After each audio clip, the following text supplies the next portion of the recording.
Hello, welcome, Cabbage here. So, I said I would cut down on my video output, but by popular demand, let's do a story unlock guide for the Sun, Moon, Scarecrow characters in Nier Reincarnation. I do want to say that everything I say and do on my channel is deliberate.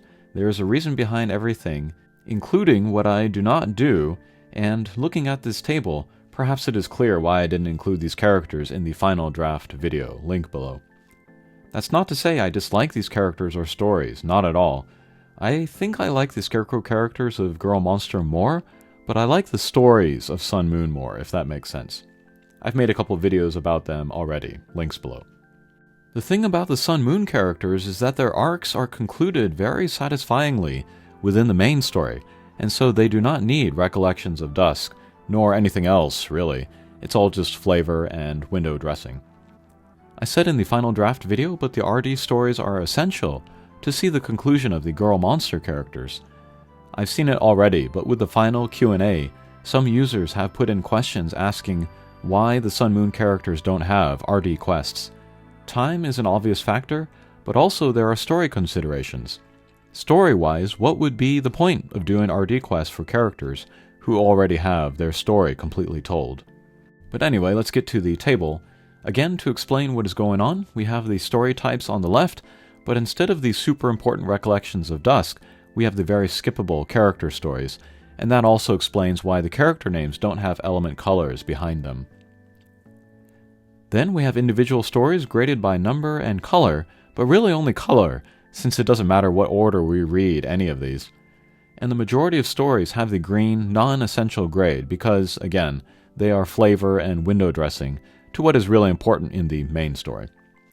It might sound like I am down on these characters or stories, but don't get me wrong, I love them all. I'm just trying to be ruthless in my recommendations, so folks who don't have a lot of time or resources left can make the best decisions. Alright, let's talk about the character pairs, and if you're working on unlocking the stories of one, you would benefit from unlocking the stories of the other, because their stories inform each other. We have Sadhu and Priyat first, and of all of these, Priyat's secret stories are the most worthwhile. They give some hints as to why she became like that. Not necessary to know, but I really enjoyed the insight. Priyat was for a long time the character I liked least, but between the secret stories and the dramatic recital, also linked below, I came to like her a little. Next we have Marie and Yuri, and I like them so much I've already made a video about them, linked to that too below. But they are both pretty simple characters.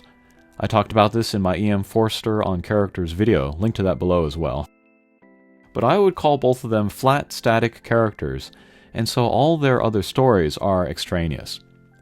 But as I say in that characters video, flat, static characters are not worse than, say, round, dynamic characters. It depends on the story being told, and for Marie and Yuri's story, they are perfect, and taken together, they are my favorite Scarecrow story in the game.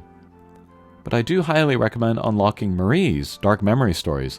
They go into the history that explains why both Marie and Yuri are in the situation they are in.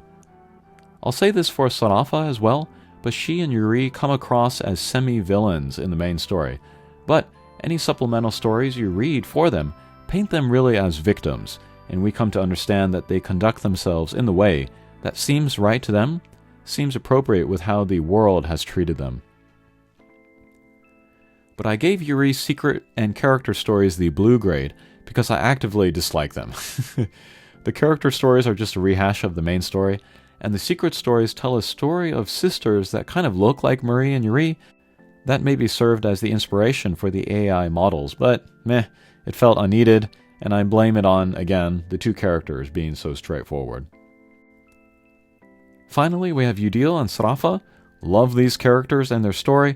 I want to do a Greek tragedy breakdown of them too, but none of their side stories add much, besides changing our view of Sarafa as semi-villain to victim. So there you have it, the Sun Moon Unlock Guide. It's kind of a blessing that these characters can be so fully enjoyed just within the main story. That leaves us more time and materials to focus on the Girl Monster characters. Thanks for watching, and we'll see you again. Take care.